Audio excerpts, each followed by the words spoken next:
Tonight, on this occasion, we would like to introduce a special guest, our upperclassman, Muhammad Zayed Akbar from International Relations Major, Batch 2019.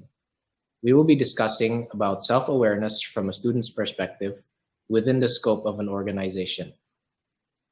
Before we continue to discuss our main topic, Ka Akbar, if you wouldn't mind, we would firstly like to introduce ourselves. My name is Massimo Eugenio Nicolin. My name is Raihan Fadilah Nur. My name is Sabrina Gading Pratisara. My name is Gita Triali Putusi Wiandra. My name is Nadia Puspita Wijaya. My name is Yana Takia. My name is Shivana Fadila. Let us continue, Ka Akbar, with the main discussion. From what we've known about you since the IR gathering at October, you are indeed an important member of the organizations called UMA and FCPI in our alma mater, President University. Hence, there should be a considerable amount of hallmarks and drawbacks of being in such organizations. And indeed, in a varied social environment consisting of people with individual characteristics. Okay, Kak Akbar, according to you, how important is self-awareness within organizations, Kak? Before I begin, I'd like to greet everyone once again. So hello, friends. Yeah, it's really nice to be here with all of you. All right, so you already asked the first question, which is how important is self-awareness within organization? Well, frankly speaking, when we talk about self-awareness, we're talking about individual responsibility, because self-awareness is the ability to focus on yourself, your actions, your thoughts, and your emotions. Because as far as I know, and according to my own experiences, when you're highly self-aware, you can objectively evaluate yourself. You can manage your emotions, and you can align your behavior with your values and understand correctly how others perceive you. Those characteristics that I have just mentioned earlier are crucial, especially when you are part of an organization or maybe a club or anything group related where there is more than one person involved. It is also very important that we know our strengths and our weaknesses, which then would give us an idea of how should we position ourselves in organization. Finally, being aware of oneself could minimize the risk of miscommunication, which we all know is a challenge, especially in organizations. All right, I guess that's the answer from me. Okay, thank you, Kak. So we never really know if our working with diffusion or in the need of acquirement of an organization are in good, healthy condition, such as we can conclude they may have problems that have yet to be dealt with. In your opinion, how should quickly to respond a certain condition or stand certain to you? Thank you for the question. That was very interesting. Well, of course, my friends, tensions and conditions related are more often than not the cases that we as part of organization face in our daily activities, because problems are actually inevitable in life. Yeah. And when it comes to any form of group work or organization, no matter how big or small it may be, right? So that is why communication is an integral part of organizations. When you're facing hardships or problems in your side, for example, you must never forget to notify your members and colleagues. Tell them, I think I cannot attend the meeting today, or maybe I have an appointment later, so I cannot attend this class. Yeah. Those things are, we can say small, but they're very crucial. People don't know your situation. All right, that's the first thing. And they don't know whether you are all right or not. Therefore, we must let them know, like, hey, I'm not all right. Same goes for them. If you don't know how they are, and if they don't tell you, you won't know anything, right? Because no one can perfectly guess the situation of others. So my suggestion would be to talk it out, to let them know. Because as far as I'm concerned, everyone has problems, but if you don't tell them, no one will know. You mentioned earlier about tensions. Well, tension is normal. Think of it as part of the job and let it flow. you will realize that the problem that exists wasn't so big at all, to be honest. So that's my answer for the second question. Thank you, Kak. We will especially be left in a foul mood when being criticized. Do you think those kinds of moods or feelings tend to affect us at a certain level? All right. Okay. This is actually a very personal question, but I really like it because it's very critical. Honestly, during my first few months in organization, I think this you can say like a bit storytelling. Yeah. I got criticized a lot by my upperclassmen, by my seniors, even by my own friends. And I'll tell you what, it's normal, guys. So as far as I know, yeah, as far as I know, most human beings, including you and I, in general, we approach criticism in our own unique ways. It does sometimes hurt, especially when you know you have given your best in your work, but they still criticize you. It's normal, but it really hurts. I understand, guys. Criticism is, as I said, it is normal, but how you view criticism is crucial. How you approach it is crucial. And what do I mean by constructivist viewpoint? Well, don't just take the criticism and end up doing the same mistake. Like, for example, I am the member and you are my boss. You tell me ABC and you criticize me again ABC, but I still do ABC. I do not improve, I do not change. What you must do is, instead, you must mark down the points. Where did I go wrong? Yeah, you must list them down and then fix them so that you do not make the same errors that cause someone to criticize you. Maybe your lecturer, maybe your boss, maybe your upperclassman, anyone. Finally, the question was about the mood. Well, when you feel down, try distracting yourself from it, really. When you're able to distract yourself from, a negative mood, that's when you learn to actually be mature. Spend time with yourself, have some me time, yeah, play games or do something that you love. You will feel 100 times better than before.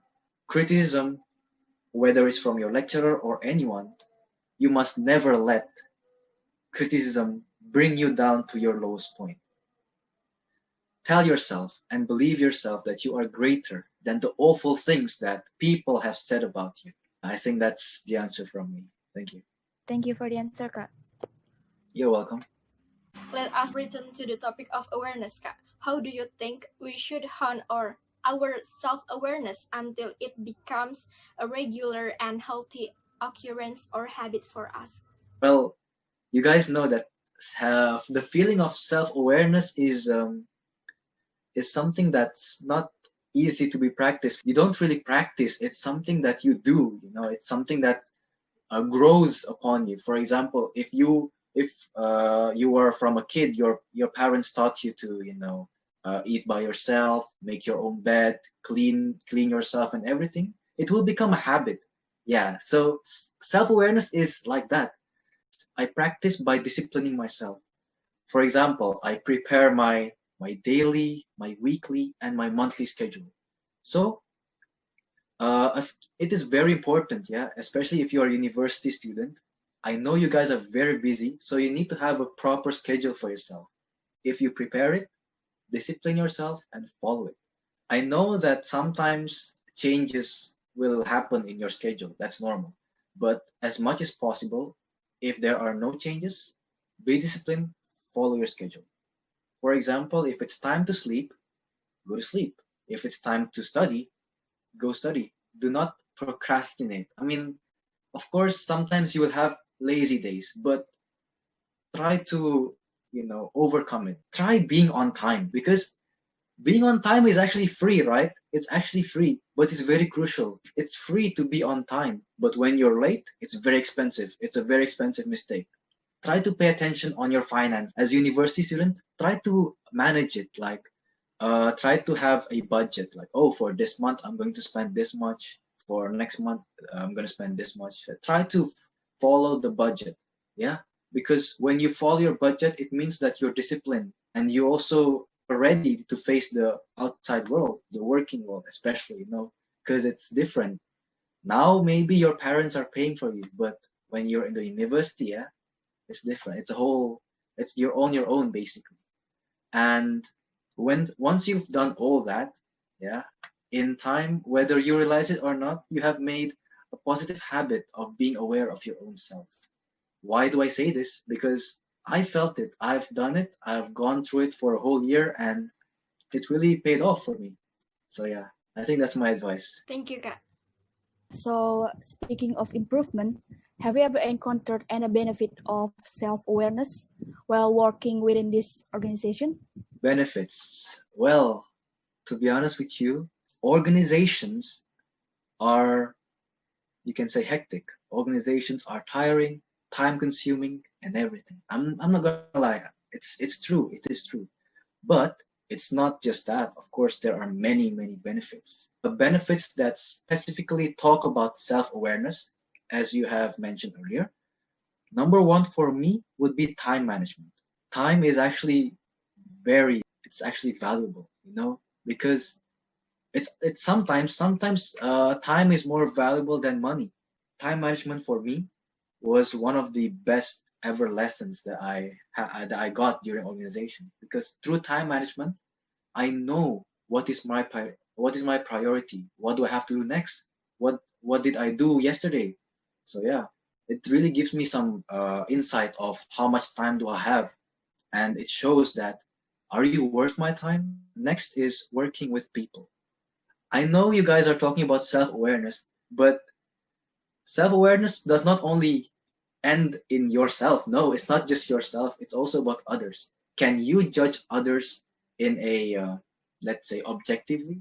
Yeah, because when you are aware, it's not just only you, because you have to be aware of your surroundings, of the people around you. Is this person a good influence? Is this person a bad influence? You must be able to judge that, because that will affect your own future. Everyone has their own unique qualities. So try to get the positive ones out of it.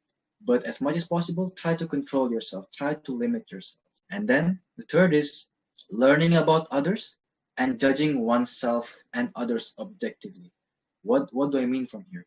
So I used to think that I choose my future, but turns out no, sometimes it's not just me. My friends also choose my future for me, because organizations is not fun when you don't have like a few bunches of idiots hanging with you, because, well, they're your friends, yeah. And really, sometimes it's better working with them than working with, let's say, professionals, because, well, you all of you know each other's personality well.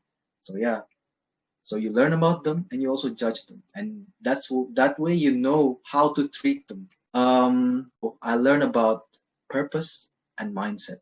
You see, your life in campus is only for like 3 years, 4 years. Yeah, it's a very short time, my friends. I spent 1 year and I didn't realize that until now. And through organization, I found my purpose. I found my goal. Like, oh, I want to be this. I want to be that. I want to work with this kind of people. You see, like, or sometimes, some even find out that I think I work better alone. Yeah, sometimes it's like that. Yeah, and it's perfectly fine. It's perfectly fine. It's normal. So, yeah, but you must have a good mindset. You must be disciplined. This is my mindset. Yeah, you must have a goal. So that's what I gained throughout organization. And finally, this is one of the most priceless things that I got, was disciplinary values and leadership qualities. I think you guys attended STO, right? And in STO, you find these disciplinary committees and things. I know it kind of seems annoying, but when you guys realize it, life actually will hit you harder than the disciplinary committee will. Yeah, because in life, you don't get second chance. And if you're not disciplined now, in the future, you'll be the same. You'll always be late. You will miss opportunities. You will miss everything. These guys try to avoid that, yeah. Because I was also once in that place, so I understand that it's really not. It doesn't feel great. And leadership qualities. I know all of you here are future leaders, just like President University's motto, right? So yeah, leadership is something that it's you don't find it anywhere, like when I joined organization, I was not able to speak like this. I'm an introvert. My MBTI showed that I am actually an INFJ, which shows that I'm mostly introvert. However, 1 year in organization, and I spent a lot of time, and I never thought I would be like that, but it did, and here I am. So yeah, I think that's all about organizations from me, guys. Very well. We have acquired a considerable amount of valuable information from this interview. Hence, the conclusion to this discussion will be provided by our friend Raihan, and also our group leader. Okay, first thing first, I would like to say thank you very much for Akbar for giving part of your precious time to let us interview you, and we really want to say thank you for that. For the conclusions, it was really informative on how you answer all of our question. Really important for us. For example, like taking care of the tension, we of course having a good communication and notifying our colleague and keep it calm and keeping things simple really important, especially in organization. And for the mood management, I think we can all agree that distracting ourselves from negativity and telling how great we are is really beneficial for us.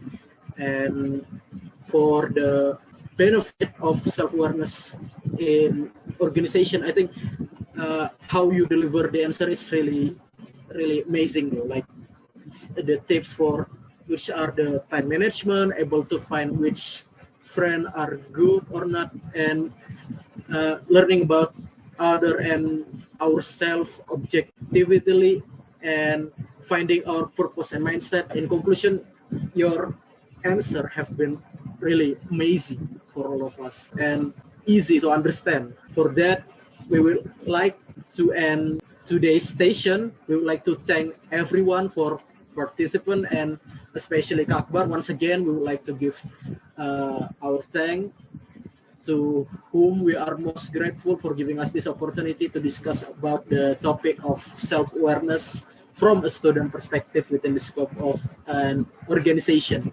We hope that we can use these techniques to improve ourselves in our daily life, and hopefully we can cross paths once more one day. Thank you. You're welcome, guys. Hello, today we would like to interview you as our resource person for the subject of emotional intelligence and the topic of self-management. And first, we would like to introduce ourselves. My name is Eliana Joseph Penaworong, and you can call me Ain. My name is Ananda Permatasari.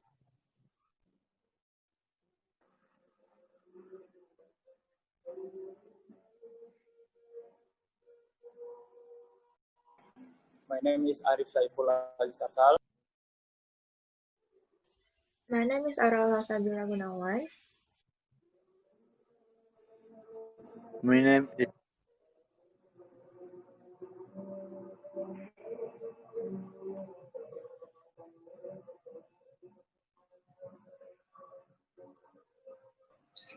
Melvin Fatisa Kisiga. My name is Rafi Femtinan Putri Mewal. Hi Kak, my name is Muhammad Admiraldi. Okay, hi everyone, nice to meet you all. So do you need me to introduce myself? Oh, okay, sure, Kak. Okay, so I'm Aloysia Jananda from International Relations 2019. Nice to meet you all. Nice to meet you too, Kak. Nice to meet you too, Kak. Nice to meet you too, Kak. Nice to meet you too, Kak. Oh yeah, I forgot to mention that writer for today's session. Okay, by the way, we choose you as our source because we feel like you have this self-management, and also you are the Secretary General of the President University Model United Nations Club. Without further ado, let's start our question and answer session. The first question will be from Melbourne. Melbourne, time and place is yours. Thank you, Lian. Okay, Alicia, I'm Melbourne, and I will deliver the first patient in the question and answer session. Alicia, can you tell us what you think about self-management, Kak? What I think about self-management.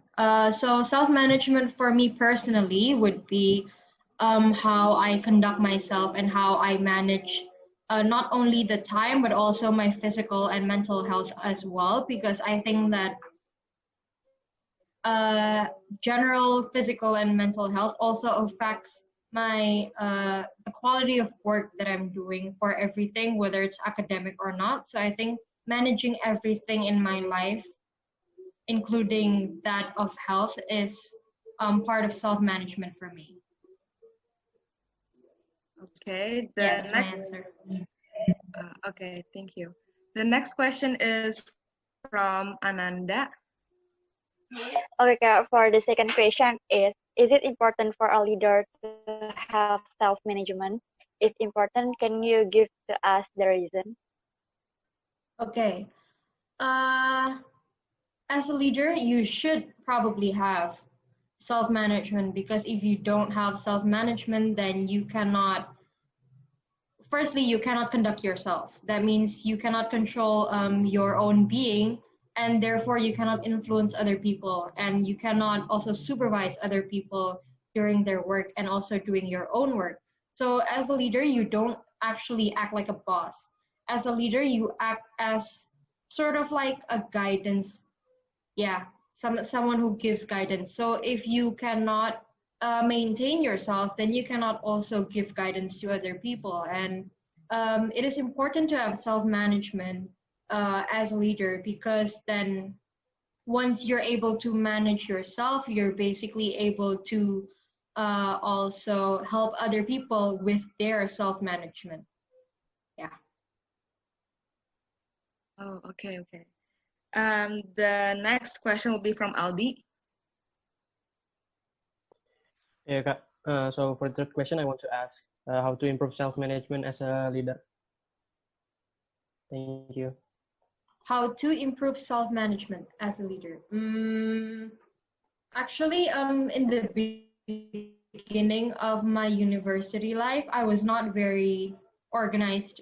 I'm not a very organized person, and I'm still improving at the moment. So I think you first have to acknowledge your plus and minus, something like that. So what are you lacking or what are you good at? You have to know first, and then you can use your strength to fix your weakness, if that makes sense. So for example, I know that I'm good at, let's say, I'm good at socializing. I'm good at making friends. So using this connection, I can then learn from other people on how to, let's say, manage my time. I can also learn from other people on how to, let's say, be more organized or be more resourceful. Because as a person, I'm actually not very, at first, while I'm good at making friends, I'm also not the most friendly person, and I'm able to overcome that. And I think that's part of self-management also, because the way you bring yourself and the way that you act towards other people is also part of self-management. I say management loosely in the terms that, again, how you conduct yourself. So there's no one way of improving your self-management, because people have their own ways of managing things, and it should not be standardized, I say. Okay, then next question is from me. In implementing self-management, are there any obstacles in implementing it? What are the obstacles and how do you handle it or overcome it? Okay, self-management, what's challenging, right, basically? Well, it depends on what aspect of self-management. I'm good at academics, I would say. I'm also good at socials, but I'm not very organized. That's one of the part of self-management that I'm struggling the most. I have not completely overcome it yet, no. So in this part of self-management, like how I manage my time, and also how I manage my general, let's say, mental health, I'm still struggling with that, and I have not fixed it entirely. How I would overcome it usually would be by making small goals. So if you make bigger goals for yourself, you would usually be more intimidated by set goals. So for example, I cannot just say, oh, I want to do something this big over the course of 1 month. I would be like, oh, this is what I'm going to do tomorrow instead of the next month. So that makes it easier for me personally. And also, when it comes to mental health, I would say if you're struggling personally with mental health, for you to actually seek professional help. But again, people have different problems, and there are different ways to manage different problems. So it's different for every person. Yeah. Okay, the next question will be from Putri. Okay, my question is, what self-management strategies are you doing, Kak? Sorry, could you repeat that? What self-management strategies are you doing right now? Oh, I actually don't have a strategy. I just do what is most comfortable for me at the moment. So for example, today's self-management might be different for me tomorrow, because every day I'm facing different challenges, and I have different things going on also in my personal life and in my university life. So I actually adapted towards what I need most by day. So I don't have a specific strategy, or maybe that you can say that as a strategy, I would say, just adapting day to day. And I think that's most comfortable for me, because some people, actually most people, have different things going on from day to day. Like the things you do tomorrow is not the same as today, and the things you do today is not the same as tomorrow. So you have these different situations where you have to adapt yourself in overcoming challenges, problems, and maybe even interacting with other people. Especially if you're part of an organization, you would have to interact with not only people from within the organization, but also outside. And to add to that, there's also the weight of your personal life with your family, your friends. So there's these different situations that you have to deal with every day. So I would say that I would just adapt to it from day to day. There's no specific strict strategy that I adapt in my daily life.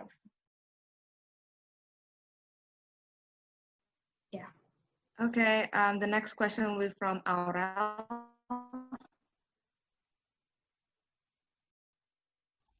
Okay, my question is, how to maintain self-management in your daily activities and still give positive energy to people around you, Kak? Thank you. I think the best thing that you have to have in order to manage yourself is motivation. Because if you don't have any motivation to do anything, then you can't really do anything, let alone managing yourself. So I think that self-management itself needs motivation. And if you don't have motivation, then you can't do it. And you also have to have the motivation to improve yourself. You have to have the motivation to help other people.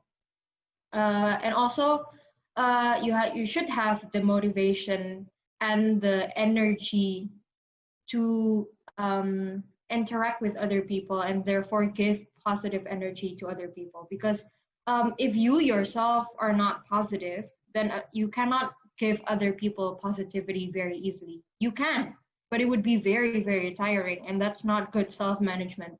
So yeah, I think the most crucial thing would be motivation. However, I also realized that motivation is very difficult to come by, especially for people who are busy, who are always tired.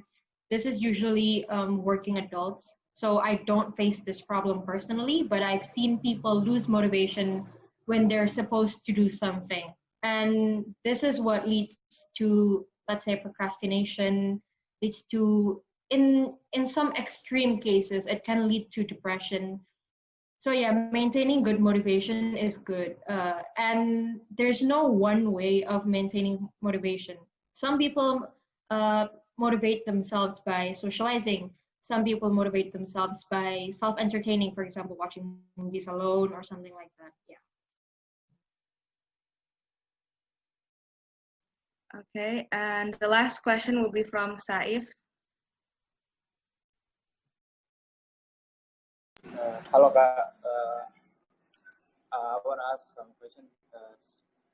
Can you give us some advice, like the young people, like young people like us, so they can self manage themselves?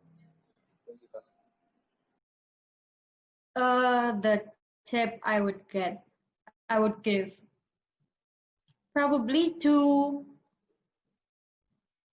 not pace yourself the same way as other people, meaning that as people we have our own timing, and don't force yourself to be at the same level as your friend. For example, your friend is better at English than you are, then you don't have to force yourself to be the same as them.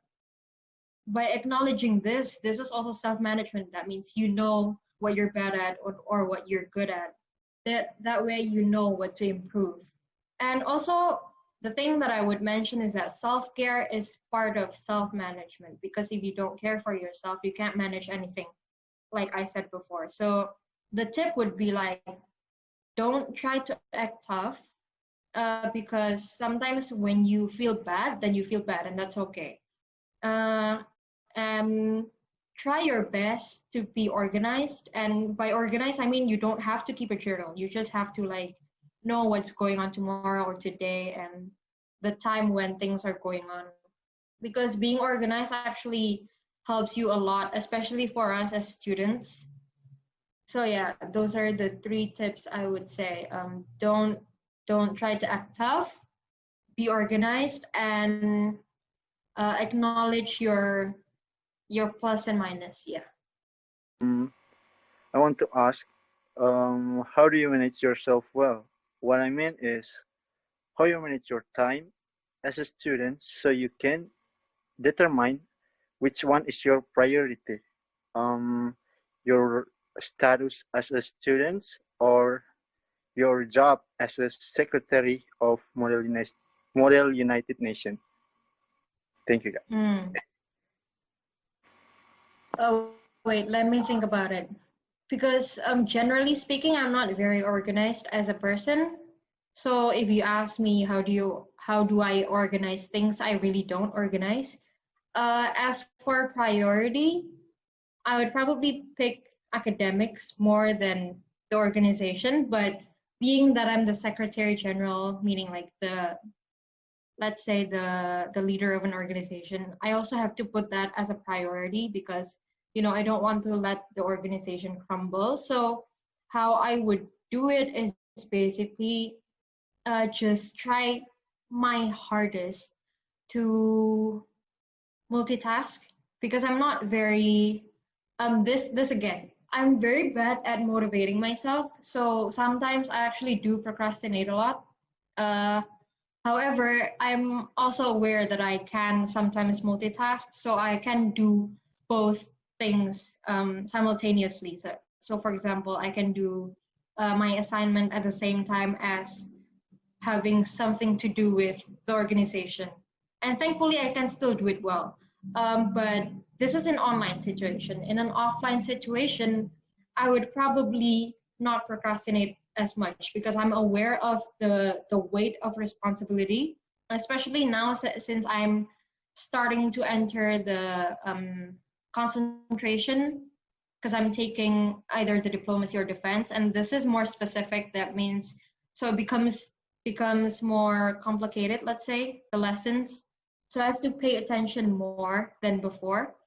So I would probably maintain my academics first. So once I can do my academics well, then I can focus more time on the organization. if that makes sense, because I don't know how to explain it. Yeah. Can you give us some quote about self-management? Some quote A like quote about self-management. Yep. Okay, for me personally, it would be that I've actually said this before. Self-care is self-management. That's what I would say. Because again, yeah, if you know how to care for yourself, then you're already managing yourself. So sometimes people think of self-care as something indulgent, like a guilty pleasure, when it's actually very, very necessary. And I'm not talking about self-care like taking a bath for like 2 hours. No, not that kind of self-care. Self-care is like eating properly, showering, just maintaining your physical health, but also your mental health. Self-care also includes what do you call it? Being responsible. So basically keeping yourself in check. That's also self-care, because self-care is not limited to like indulging yourself. Yeah, but once in a while you're allowed to indulge in yourself, like make yourself happy. Like instead of doing work, you can watch a movie, but only once in a while. Don't do it all the time. Okay, Kak. To conclude it all, what I've learned is that you do not have to be the boss, but be a guidance for everyone, and people have their own way in managing themselves, and people should not standardize it. And to also make smalls to make it easier, and people have different problems and they could solve it differently for every case. And most people do different situations in overcoming a problem, especially with people inside an organization. That they should deal with people outside, and that there is no strict strategies that people need to adapt, and that people needs to adapt. Self-management needs motivation to improve yourself, help others, and interact with people, and also give positive energy. And if you don't have it, it's hard to spread it to other people. And also people have different timing, and you don't have to force it for you if we know your strength and weakness. And to try your best to organize. Yeah. Okay, that is all for our question and answer session for today, Kak. We would like to say thank you very much for giving your advice and for attending this interview and becoming our resource person. Thank you very much, Kak. Hi, welcome to the part of social awareness video.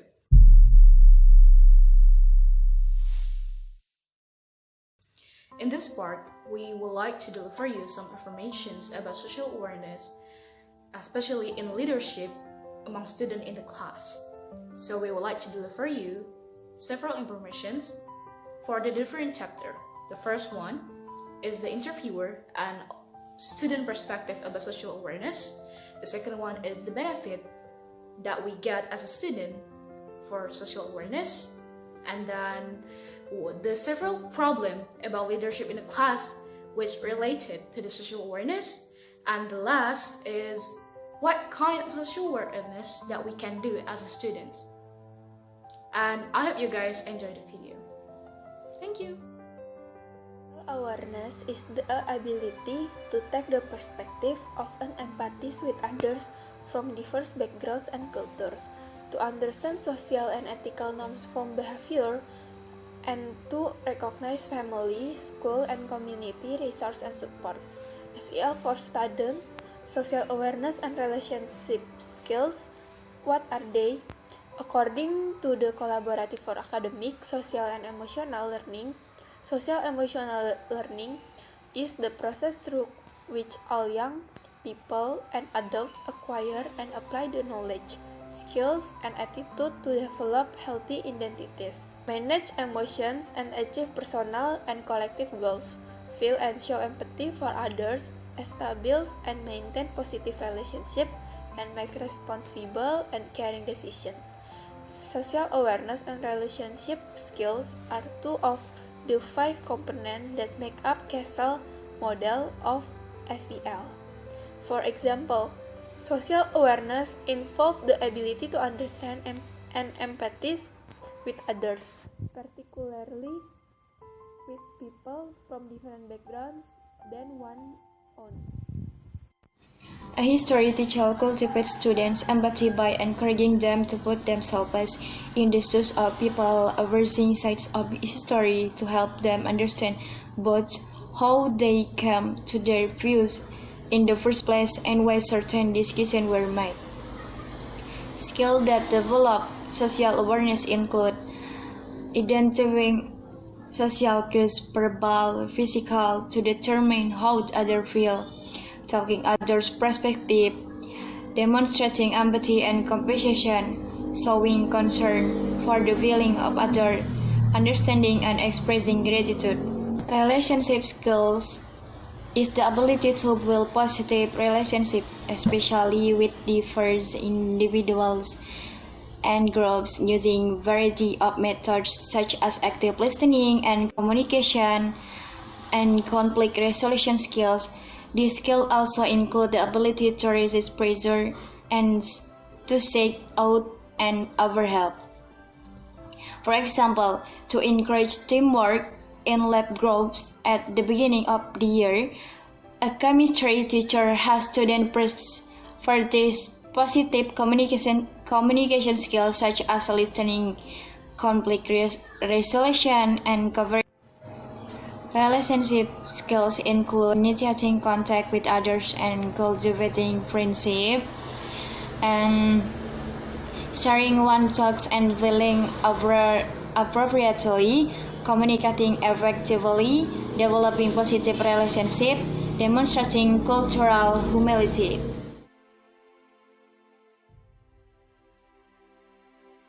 Hi Massimo, how do you feel social awareness in your class? Hi, Kapala. So today I'd like to just answer the question of what do I think of social awareness in my class. So I think that social awareness is definitely something very important that we should uphold in the class. We should have the ability to respect each other's different backgrounds, different cultures, different ethnicities, because in the end, a class is a team, and we should definitely have to support each other. And even if some members of our class have disabilities of some sorts, whether it be physical or mental, we have to be able to support each other to create a better environment in our class. Because in every class, we have to try to accept each other for who we are and where we come from. That's all from me. Thank you. Hi Daddy, how your perspective about social awareness? Okay, here I want to explain a little bit about the social awareness.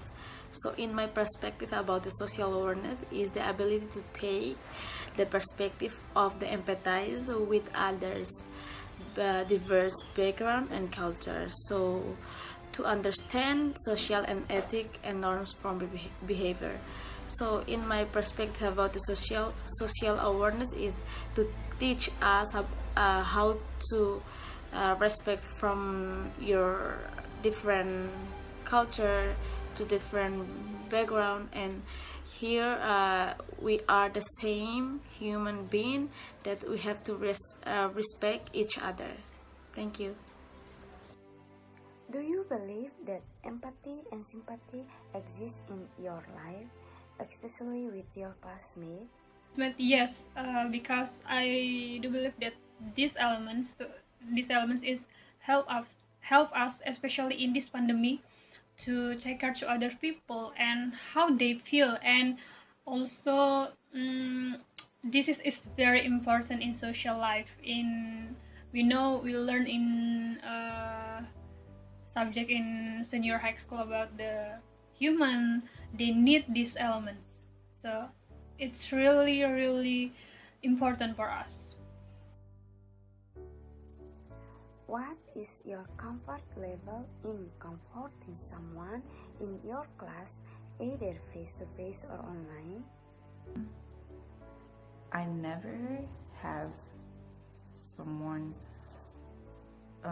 verbally abusing me or something like that in the past, or maybe I didn't know it was an abuse. But if in the future it happens, I will likely to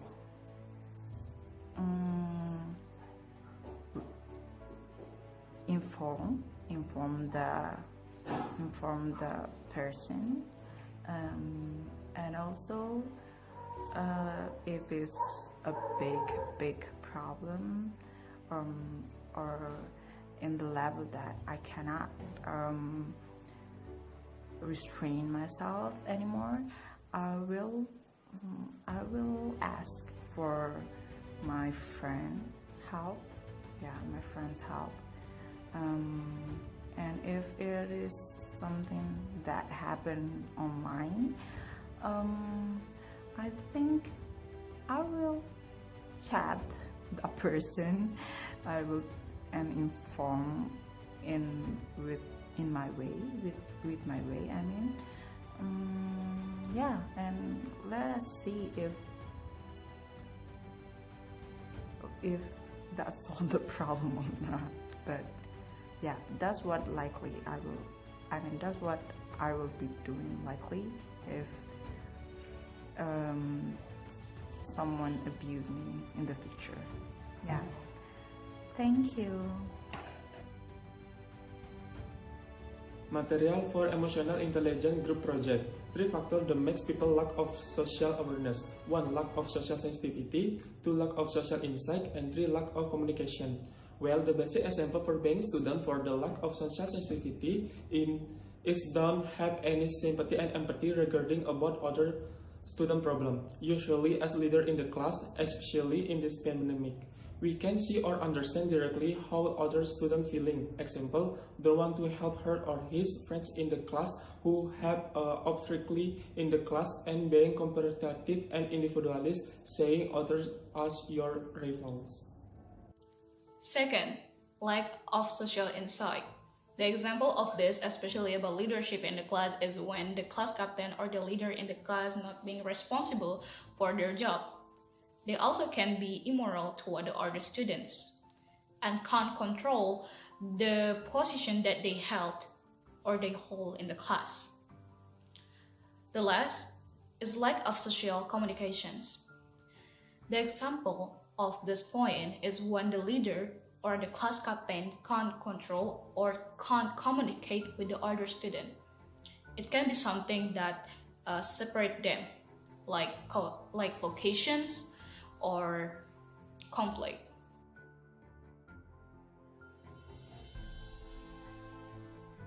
Benefit of being social awareness as student.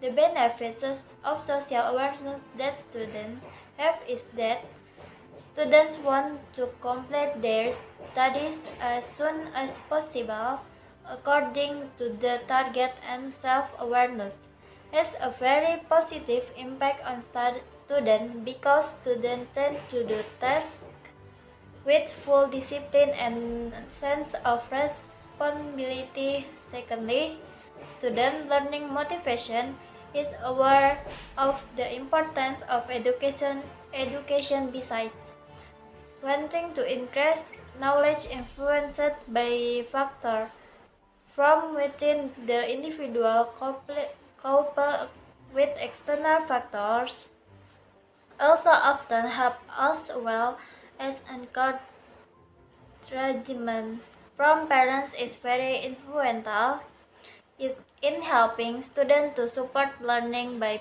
providing a spirit of motivation to learn to complete their educational studies.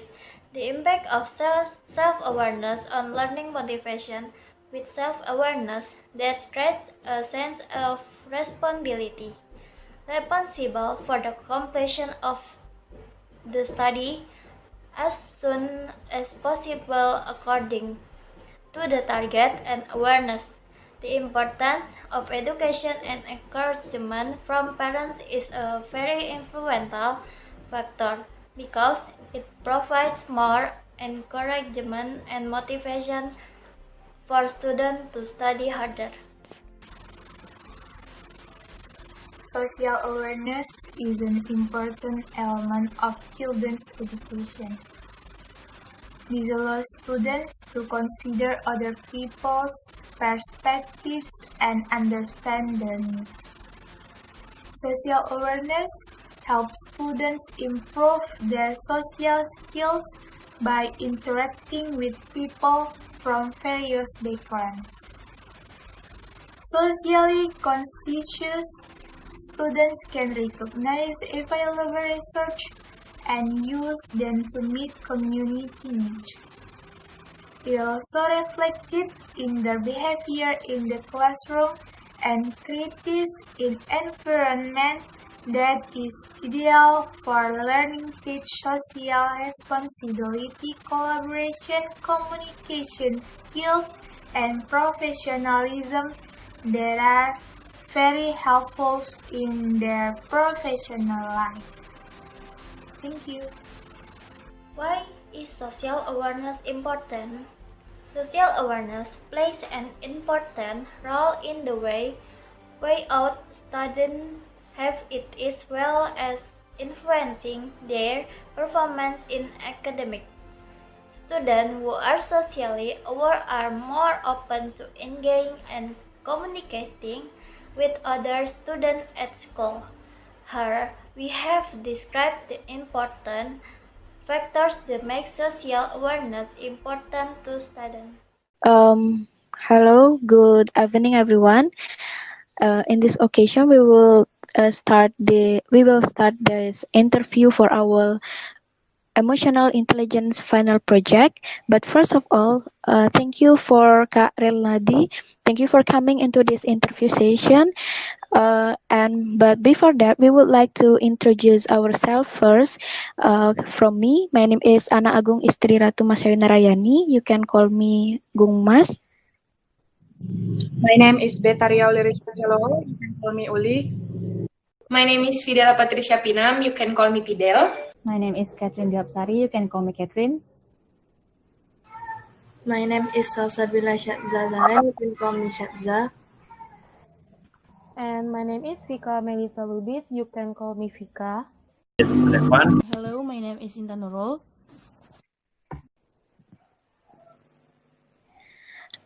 In this great opportunity, we would like to do the interview with you regarding to our final project and emotional intelligence subject about social management or teamwork.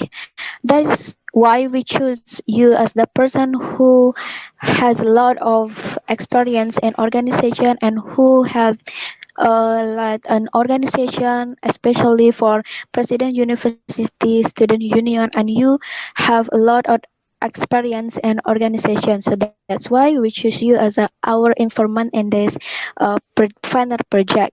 So let's start to the interview session, Kak, and we will give several questions for you. And for the first question, what is social management or teamwork in your perspective? Okay. Social management or teamwork, in my perspective, is something that always in the organization life. In organization, you work as a team because you want to achieve long-term goal. If you want to achieve long-term goal, you need to have a good teamwork, have a good social management.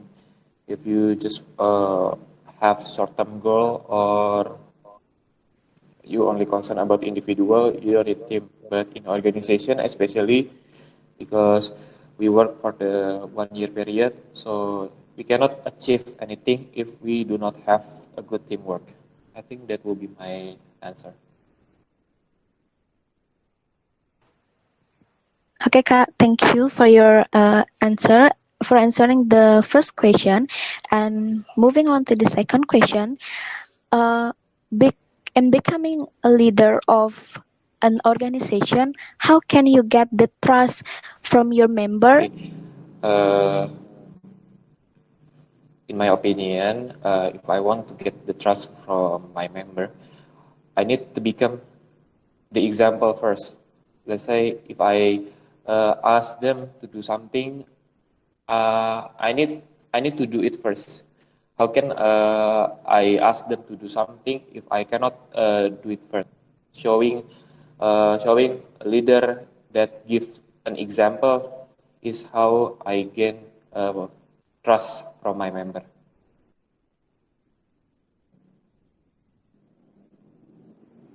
Okay, Kak, thank you for answering the question. And the next question is come from Vika. Okay, we all know Kak Renaldi is a leader in PUSU. Kak Renaldi, how do you make a good teamwork in the organization? Or you have a special technique or method to make a good teamwork? Can you explain to our?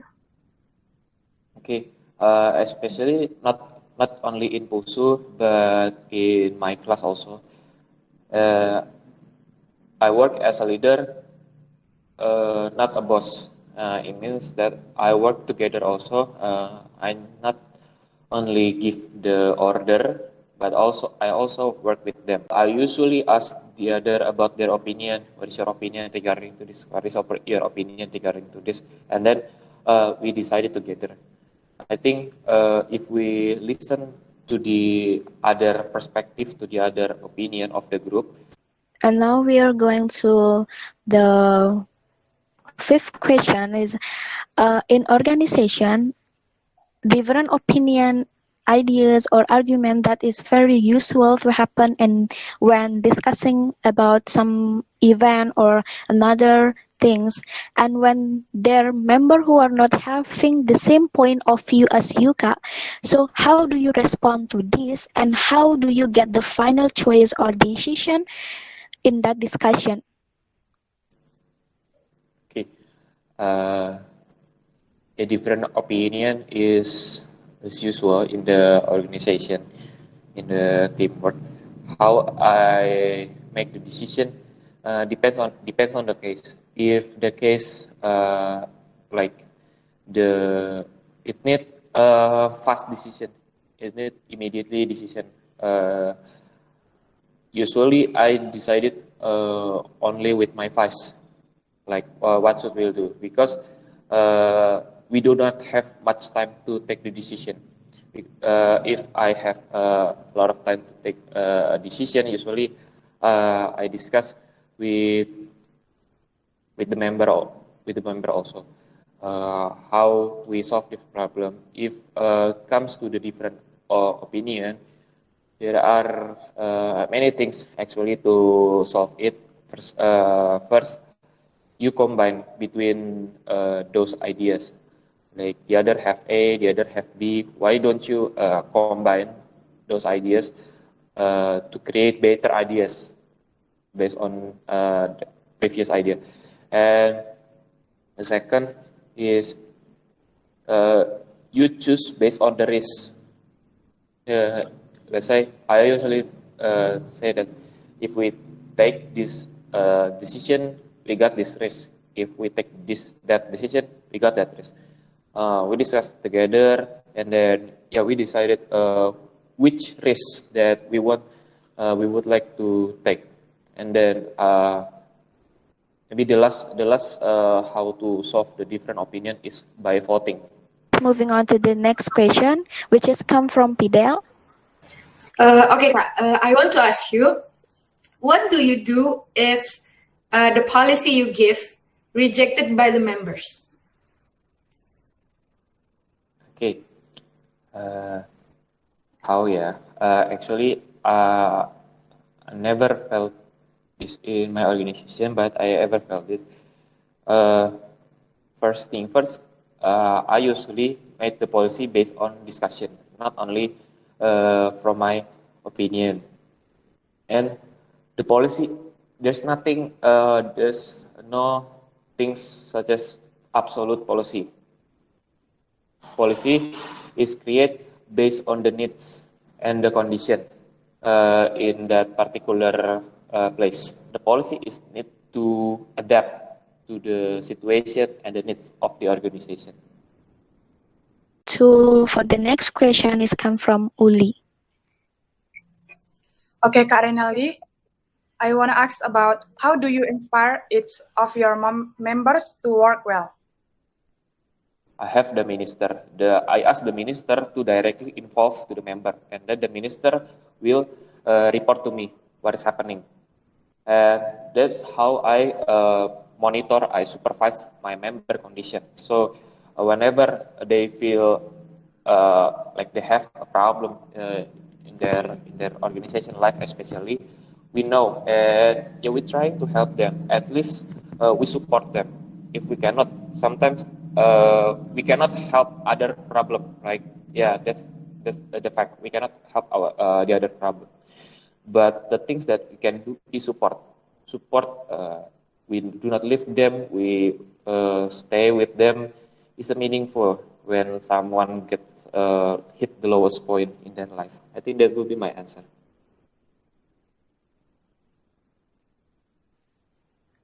I'm so impressed with your answer on how to be a good leader and how to be responsible for other members, and that is really important for becoming a leader. So thank you for answering that question, and we go to the next question. It's come from Catherine. Okay, so Kak, have you ever had a member whose performance was not as expected? And what did you do to the member? Okay, I ever feel that experience. First, I ask them why. I need to identify first why they did certain action. Yeah, why they did not perform well. Usually, in my experience, people did not perform well because of emotional problem or mental problem. I cannot judge them if they have the mental problem. Who am I judge them if they have a mental problem? But as a leader, I must give them something because they have responsibility on the organization, and there is my responsibility also for my member for supervising my member. Usually, I ask them to back again to perform well. Maybe if the situation is not getting better, let's say I will give the job to another person, because in the organization, if something cannot work well once time, I cannot wait for another moment that we cannot work well. So I need to the organization still need to perform well also, regardless the other member did not perform well. I will give the job, I will give the task to another member, usually, to keep the organization perform well. But it doesn't mean I leave the one who did not perform well. Yeah. That is such an excellent answer from you. And now we are going to the next question. Leader make all the members trust each other. I cannot force each other to trust each other. Yeah, that's the thing. I cannot force them to, let's say, trust each other. I only try my best to facilitate. Let's say you in the class for the first time, you don't trust each other, right? Because you don't know each other. Like who is he, like that. The things that we do, me and my team, we facilitate them to know each other. Like what, like in our plenary meeting, once in a month, we have the agenda called internal capacity building. So it is a kind of activity that have the purpose to bond each other. Like we play some games just to know each other, just to know each other, or just to strengthen the bond. With that. Thank you. And for the next question. My question is, as a group leader, what will you do if there is a conflict in your group? How I handle this? First thing first, I don't let my emotion control me. That's the first thing that I need to do. I need to be calm. I need to be neutral, of course. I do not pick a side. Usually, I let they calm first, until they calm, and then we talk. What happened? We can clarify. After we clarify, and then usually the problem will done because everything is clear. Thank you, Kak Renaldi. And now we are going to the last question. It's come from Salsabila. Okay, Kak, I want to ask about what strategies have you used in mobilizing your community, and tell us how you made these plans and what consideration become the basic of planning. In the first time I become the president, I already make the plan for a whole year. What is the things that to be done? So I believe that my plans, my member can achieve that. My member can done that well. That will be my base reason on determine the plan in my organization. That will be my answer, I guess. Okay, Kak, thank you for answering the last question. And since you get the last question, that means we are close to the end of this interview, and I can end this interview session.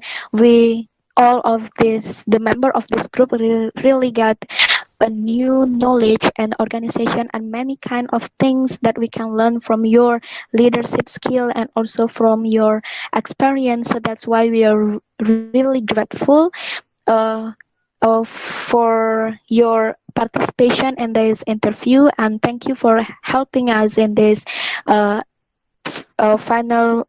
our final project.